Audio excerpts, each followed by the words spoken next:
Thanks, Shane. Good evening, everyone. My name's Ash. I'm a very grateful recovered addict. It's very nice to be here. It's an honor and a privilege to be asked to share at my home group. So thank you, Dave. You know what? This is the first time in a long time that I've been nervous before a share. That I've actually thought about it before sitting in the chair before the meeting. I think it's because this meeting is the most important meeting for me. Um, we started this meeting 6.5 years ago, just under, I think. And it's by far been the best thing about my recovery. It's been lots of best things, but this is definitely up there. Um, I said it's my home group, I treat it like my home. I care about it. I care about the people in it. Um, I show up no matter what. Always had service, always responsible within the group. Um, and we've been lucky enough to see this grow and thrive, over the last 6 years. So I think that's why I'm nervous. Welcome to anyone new or struggling or back from a relapse. You're in a very safe space here. You're very, very welcome. You don't have to die from this thing that we suffer from. If you remember nothing else from my share tonight, the disease of addiction, of alcoholism, what I suffer from. Once I start drinking or using whatever that substance is, it doesn't matter. I have little or no control over the amount I take. That means I've got no idea what happens next. And then when I do manage to put it down, I've got a head that doesn't allow me to not pick it back up again. It will trick me, it will justify, it will do anything it can to get me to that first one. Because when I do manage to put it down for a period of time, whether it be a day, a week, it was never really much more than a week, but whatever you can identify with, it's like my skin is on fire. I can't describe it to you any other way than that. It's just like it may not be the first day, it may not be the second, but at some point, usually within the first week, the book describes it as restless, irritable, discontent. I'm anxious, I'm depressed, I'm erratic, I'm aggressive, I am up 1 minute, down the next, I am mental. And the only way I know how to get out of that is with a drink or a drug. And my head tells me, just take the edge off, or whatever that lie is at that time. And I believe that lie every single time. That's the disease of addiction. Simple as that. If you remember nothing else, absolutely fine. Just remember that. So if you identify with that, welcome to Cocaine Anonymous. We love you here, even if we don't know you. We may not like you, but we love you. At the same time, there's some stuff to do here. Anyone's welcome in the rooms of Cocaine Anonymous. You can sit your bum on the seat and call yourself an addict. If you want to do something about that and you want to get well, there's some things to do. Consistently. This is not a one and done situation. It's not congratulations, you've completed the steps. Fuck off, see you later. This is continuous action. That's the only thing that's ever worked for me.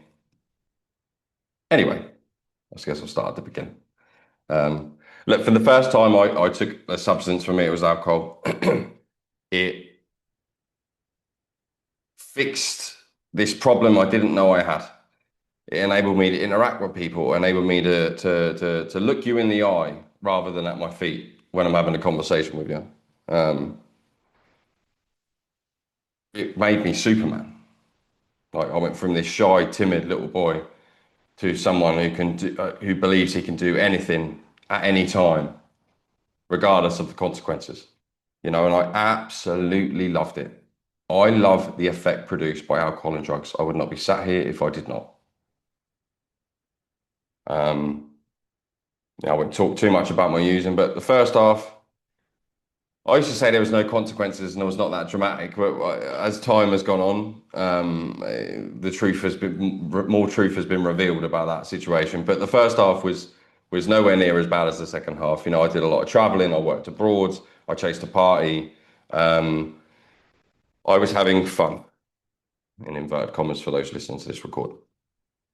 Um, most of the consequences were, I mean, the fact I didn't eat, that I was incredibly underweight, and financial, and then not showing up when I said I was going to show up. That was kind of all what happened in the first half. But the second half, Bill talks about it in his story when he says he barely drew a sober breath, and that was my experience in the second half of my drinking and using. Most of the time, it was from the moment I woke up to the moment I passed out at night. I had to have something in me. Um, and I absolutely loved it.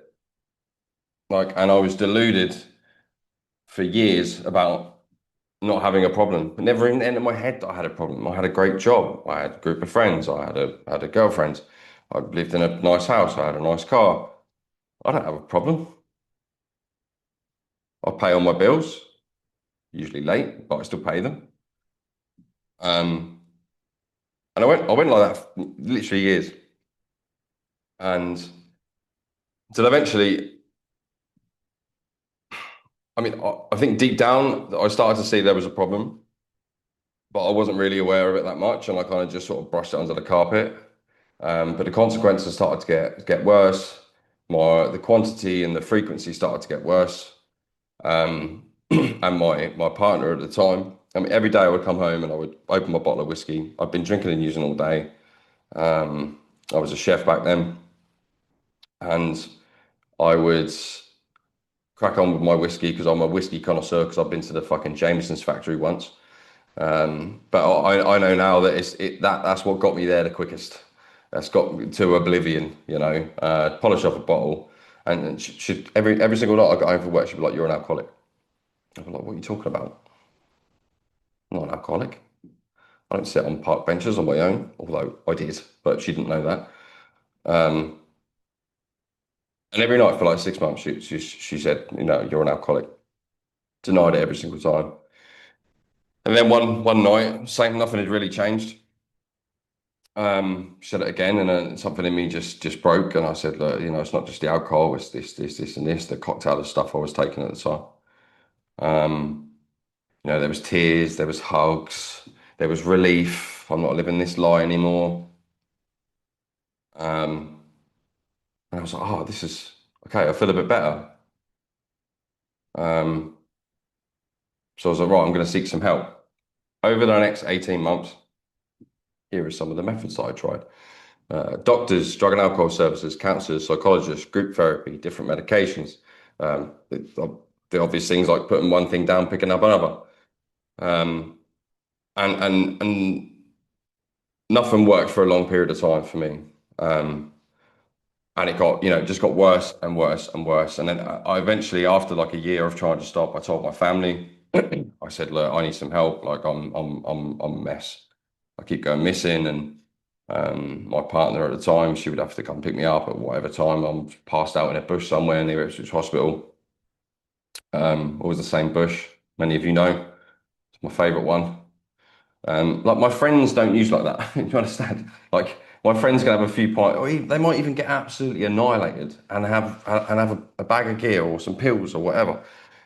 But they don't end up in bushes. They don't end up trying to hang themselves. They don't end up at the top of the Orwell Bridge with his legs dangling off, wanting to die. They can use successfully, absolutely fine. Um, anyway, so I told my family again, relief, huge relief. I'm not living a lie anymore. And then I used the next day because I do not have the power to stop off my own accord. Frothy emotional appeal seldom suffices, the book says. My partner or my mum or my dad or whoever just begging me not to go out, begging me not to leave the house, begging me not to go missing. That is not enough to stop me, or it's not enough to keep me stopped. And eventually, I'd literally tried everything. I'd kind of given up, and then discovered about Cocaine Anonymous. We looked up a meeting. There was one a few minute walk away from my house, and it was the next day. I got dragged to that meeting, literally dragged, did not go of my own accord. Put down in the chair, sat down in the chair, and I mean, I got there like a minute before it started. Didn't speak to anyone. Had my head in my hands. Um, and then near the end of the meeting, you guys got up and did a weird prayer thing.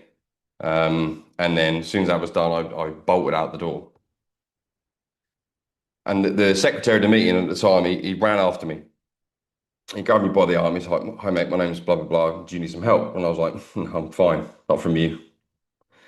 I desperately want to ask for help. I just don't know how, and I'm so arrogant that I just can't. But I kept coming back. I was doing like one meeting a week. Um, no steps, no sponsor, no God. Just come in, drink your tea, um, and fuck off, basically. That lasted roughly 2 months. I can't tell you exactly because I was batshit crazy. Um, and I was still using, still going missing, still doing all that stuff. Um, until, like I said, after a couple of months, I had another night wandering the streets of Ipswich wanting to die. At this point, it wasn't about the frequency, it wasn't about the quantity, it was about the way I felt inside. And something in me just snapped. I can't tell you exactly what that was, but something broke. Um, and I went to a meeting the next day, and I went straight up to that the guy who tried to help me from that first meeting, and I said, "Can you please help me? I'm dying here. I'm fucked."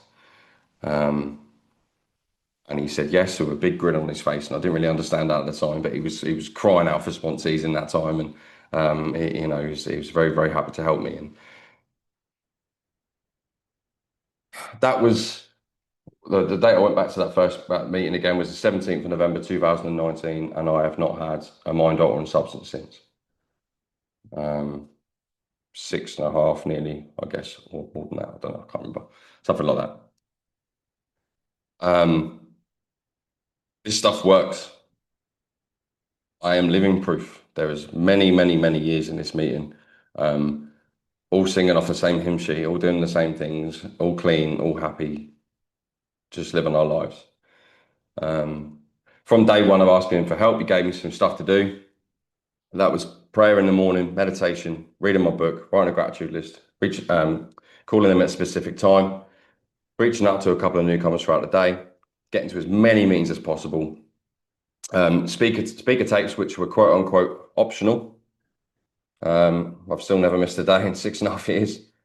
A bit of prayer and meditation in the evening, and that's it. And I just didn't fight. The fight was gone. I'd give up by that point. Like I'd give up to trying it my own way. Don't get me wrong, my head was like, this is absolute nonsense. How is this going to work for me? How is this going to stop me smashing myself to pieces every day? But I just said yes, no problem. And I just started doing it all immediately. Um, and I just went mental with it. I went absolutely mental with it. Like I just grabbed it with both hands. I got within a week I was around his house. He gave me some highlighting to do from day one as well. I was around his house going through the first part of the book. Excuse me. I was taken through steps 1 to 12 in about 5 weeks. The obsession to drink and use left me after about 2 weeks of fully surrendering and started doing this stuff. And it's never come back. I can genuinely count on probably two hands how many passing thoughts I've had. And I appreciate that's not everyone's experience, but that is mine. But I don't have days off. I don't put this stuff down. I do what I need to do. Um, Immediately after going through the steps, that was a Tuesday, and then after going through the steps, he was like, "Right, you're sharing at the home group on Thursday." There was no, "Ash, would you mind speaking at the meeting on No, it was like, "You are sharing at the meeting on Thursday." The meeting at the time was in a different venue. It was in a treatment centre, so most of the people in there were residents, and I shit myself. Like I don't know what came out of my mouth, um, but I did it. That I genuinely, I've never questioned either. I've had two sponsors. I changed sponsors at 18 months. Anyway, right. So there's new people on there, so I'm conscious of that. So here's what it took me in the early days. This is back before Zoom kicked off when I first came in. Um, I was doing two face-to-face meetings every day, other than Sunday, because there was only one in the vicinity of Ipswich at that time. I was calling like 10 plus people a day. I was still working 50 to 60 hour weeks at that time. I would wake up, I would pray, I would meditate, I would write my gratitude list, I'd read my book, I'd drive to work, I'd call my sponsor, I'd do a few hours at work, I'd leave in the middle of lunch service, go to a lunchtime meeting, come back, head would be screaming at me. I call my sponsor. He'd be like, "Have you helped anyone else today?" I'm like, "Well, no, you don't understand. The missus is leaving me. I'm 20 grand in debt." Blah blah blah. He's like, "Don't talk to me again until you've helped someone." And he'd just send me newcomers' numbers, and they'd be like, "Oh, these four people need a lift to the meeting tonight. You need to arrange to pick them up." Apparently, I was the only person with a fucking car in the whole of Ipswich, like in CA at that point. Like my car was just, it was a 20-year-old Vauxhall Astra, and it was full of people every single night of the week. Like I absolutely loved it. We had speaker tapes going. We would drive to different conventions and different events, and I absolutely loved every second of it. Do you know, there's a few people on there around that time. Like I miss those days, man. Like that is so much fun. Not a care in the world. Harming people left, right, and centre, but you're not aware of it, so it's absolutely fine. A couple of people are laughing. I say that right because I had a year of sobriety, and I think I'm fucking God's gift to CA. Like every committee needs me. I'm sponsoring the world. I've got 10 people around my kitchen table at one time going through the book, so I'm like ego, insane you know. And I didn't fall out properly until somewhere between year three and four, honestly. So if you're in here and you got 6 months, you got a year, and you think you cracked it, and you're doing great, and you're not harming anyone, give it a couple years. Trust me. And I do not mean that in a patronising way. Like I found out so much more about myself since I've been like a bit longer in. What's important in the early days, in the first couple of years, like, I mean, I did a meeting every day for the first 2 years. If I wasn't in a meeting, I was sat down with someone going through the work. Like that is my experience. That's what it needed for me. Because what would happen, I saw it again and again. People come in, they get 90 days, they get 6 months, they get a year, and they say, "Oh, I can probably just do two meetings a week now. I might call some people, I might not. Oh shit, I missed a meditation a few times this week." I see what happened to those people. They're not here no more. I did not want that to happen to me. So I just kept going and going and going. I was still working, I was still doing everything I needed to do. And things in my life, external life, started to get better. I was told very, very early on,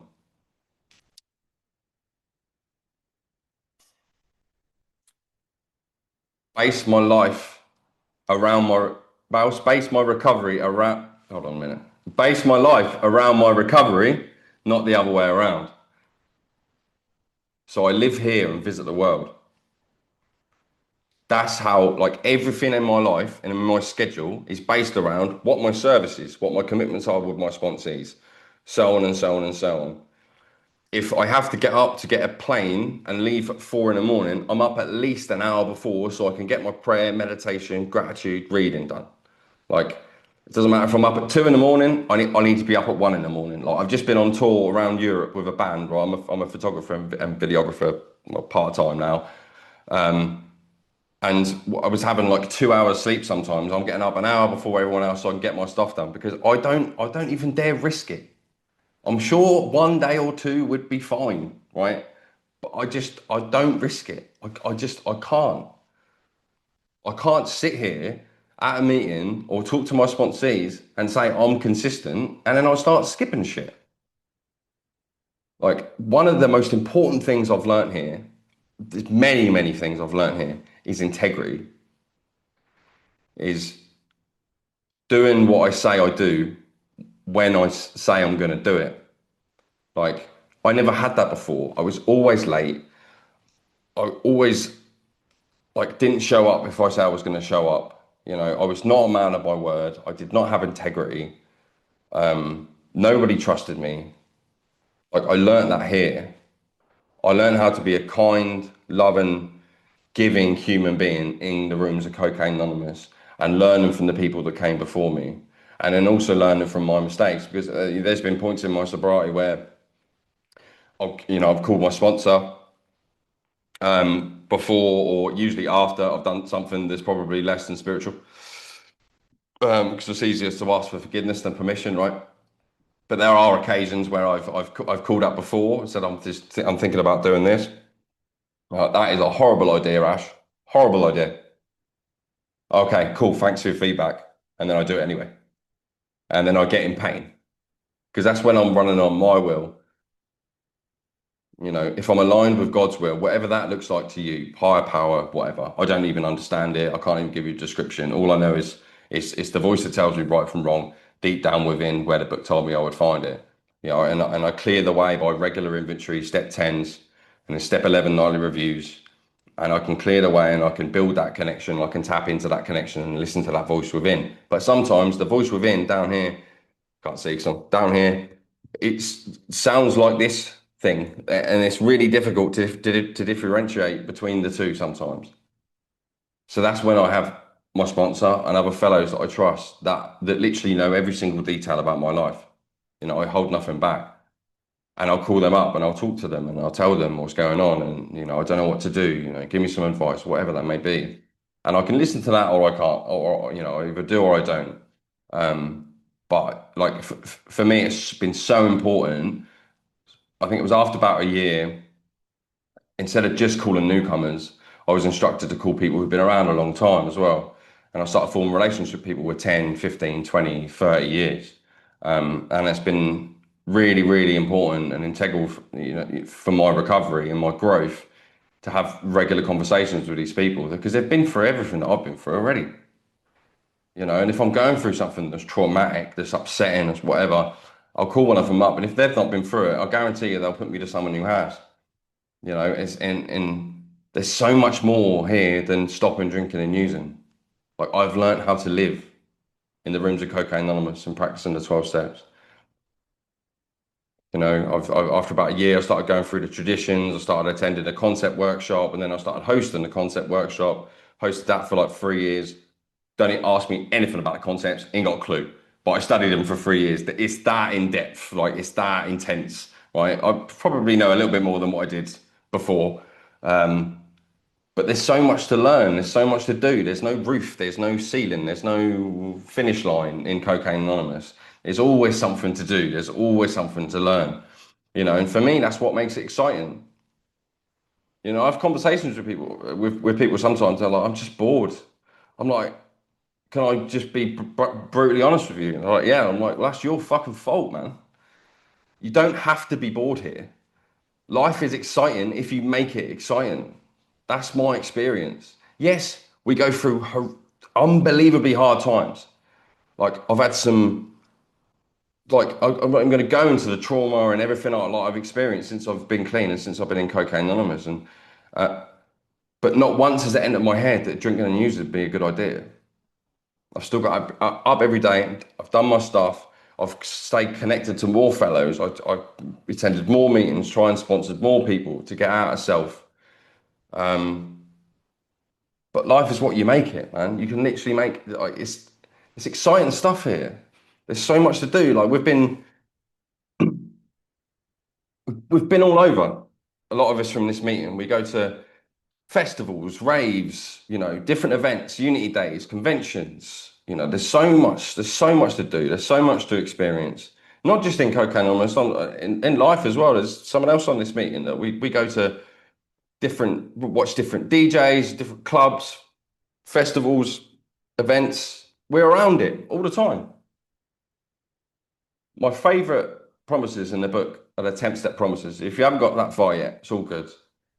But they talk about being in a position of neutrality, safe and protected. The problem has been removed, is what it says. As long as I stay in fit spiritual condition.